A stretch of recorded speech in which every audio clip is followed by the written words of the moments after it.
तर सर आपल्याला ज्या दिवशी हा रिझल्ट कळाला आणि 283 रँक आलेली आहे. तर हा रिझल्ट कळाल्या-कळाल्या आपली काय भावना होती आणि आपण सगळ्यात पहिला फोन कोणाला केलाय? खरं तर या रिझल्ट मागे रिझल्ट कळण्याच्या मागे खूप इंटरेस्टिंग गोष्ट आहे. माझा शेवटच्या दिवशी होता दिनांक 26 फेब्रुवारीला. हां. तर टेलिग्रामवर नंतर टेलिग्रामच्या ग्रुपवर एक अंदाज आहे, रिझल्टची डेट सांगितली जाते. मग ते विद्यार्थ्यांमध्ये चर्चा सुरू असते, आज हं, येणार, हं, उद्या हं. येणार. मग ते मनात अँक्झायटी म्हणा किंवा या सगळ्या आपलं होणार का नाही, या सगळ्या नक्की, गोष्टी नक्की. चालत असतात.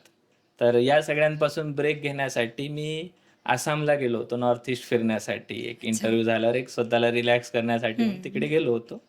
तर 6 तारखेला आम्ही कामाख्या देवीच्या मंदिरात जाताना मी मनात विचार केलाच होता, की आज मंदिरात चाललोय तर देवीने एखादी चांगली न्यूज दिली पाहिजे. हां. आणि झालंही तसंच. मी दर्शन घेऊन नुकताच तिथे पायरीवर बसलो होतो.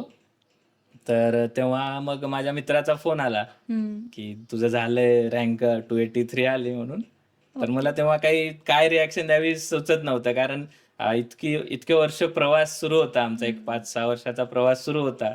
तर तो निकाल ऐकल्यावर कुठेतरी पोहोचल्यासारखं वाटलं मला त्या दिवशी. तर मग मी त्याला म्हटलं, की "धन्यवाद गुड न्यूज देण्यासाठी."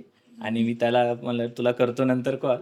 आणि मग माझ्या सर्वप्रथम फोन आईला केला. कारण आईला जस्ट थोड्या वेळापूर्वीच बोललो होतो मी मंदिरात हां. जाण्याआधी, "देवीला आलोय, तुझ्या नावाच्या पाया पडतो" म्हणून बोललो होतो. हां. मग त्यानंतर आईला फोन केला, सांगितला रँक आणि मग नंतर वडिलांना सांगितला, मग बहिणीला सांगितला. मग नंतर कॉल स्वतःच येत राहिले आणि मग यासाठी मग मी सांगितलं आईला म्हणजे मुद्दामून सांगितलं, की देवीने तुझी प्रार्थना ऐकली म्हणून असं सांगितलं.